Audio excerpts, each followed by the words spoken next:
I even put in Lynn Redgrave into my music video, but that was a little racy, but not X-rated. I used John Entwistle in my music video from The Who. That's another proud of that. And then third, I'm proud that I did a music video called Freak of the Week with DJ Polo and Ice-T, which was on the Billboard charts for 27 weeks. And I have the chart, and I've shown people. So I was literally a recording artist with a hit single for half of a year, right? I did a book, which is an autobiography called Ron Jeremy, Hardest Man in Showbiz, which was a New York Times bestseller. So everything I've done has done really, really well. My documentary still plays on Showtime and was extremely successful. I got nominated by Roger Ebert for a Chicago Film Critics Award for Best Documentary. You know, and they rank it among the top 10 documentaries of all time, alongside Crumb and the one about the penguins. I'm probably number 10, but it's an honor to be there, you know. That was a big hit. And then, of course, a lot of my mainstream breakthroughs. I was in a film called George Wallace, which won an Emmy Award. I worked on the Kathy Griffin Show, and then she later won an Emmy Award. Not sure which episode, but so I did a film called Boondock Saints, which was, according to Variety magazine, was the #1 straight-to-video feature in Blockbuster's entire history. So for a film that had no theatrical run, Boondock Saints is the #1 film they've ever had. And then last but not least, I did The Surreal Life. Do you ever see that, the reality show? Oh, yeah, the series with the celebrities? Yes, me and Tammy Faye. And they said we had the highest ratings for Warner Brothers on a Sunday night. Wow. And we all got accolades for that. They actually did a thing in Nickelodeon and the TV Guide channel. The cover story was Craziest Moments in TV History. And then one of the things they said was, how the heck does a porn star and an evangelist, Ron Jeremy and Tammy Faye, become friends? And then it said, only God knows. Good answer. But anyway, that was a great achievement. And that really might be the best one of all, because having been in a TV show and Warner Brothers taking a chance on a porn star who's still in porn, as compared to Tracy Lords, who when she did Melrose Place and Roseanne was long out of the biz and bad-mouthing the biz. I never did that. I stuck with it and said great things about it. I didn't bite the hand that feeds me for 20-some-odd years, right? So I did A Surreal Life, and that was the biggest thing I've ever done because it led to, I mean, more people saw Boondock Saints, but this one was huge ratings on TV.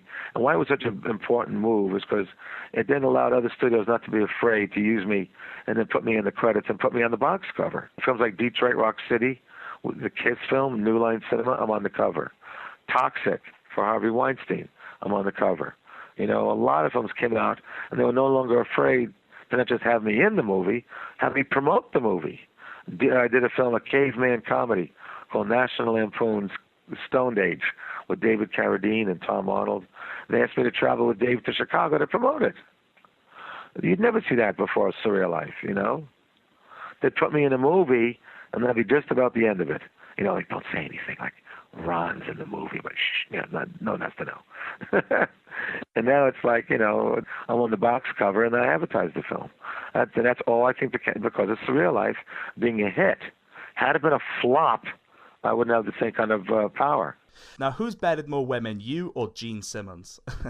We have. It's funny, why'd you pick out his name? I read an interview and you were talking about how it was a competition. Yes. Not a competition, but more like a joke. We have fun with it, and I make a few jokes about that. We were both on the Barbara Walters show, The View, which is huge ratings here in America. And Barbara, we were on 2 weeks apart, and they asked us how many girls we've been with in our entire lives, and we had the same number, between 4,000 and 5,000. Wow.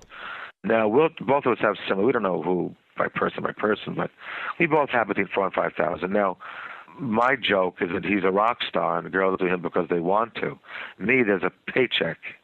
The other joke is that Gene Simmons gets women that look like his gorgeous Playboy playmate girlfriend, Shannon Tweed. Whereas me, when I'm not making movies, I get girls that look like Gene Simmons.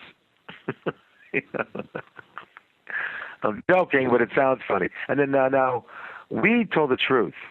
Wilt Chamberlain and John Holmes both came out with a different figure. They said 20,000.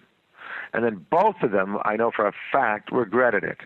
Because Wilt Chamberlain told me personally he regretted ever saying that. It even hurt the sale of his house.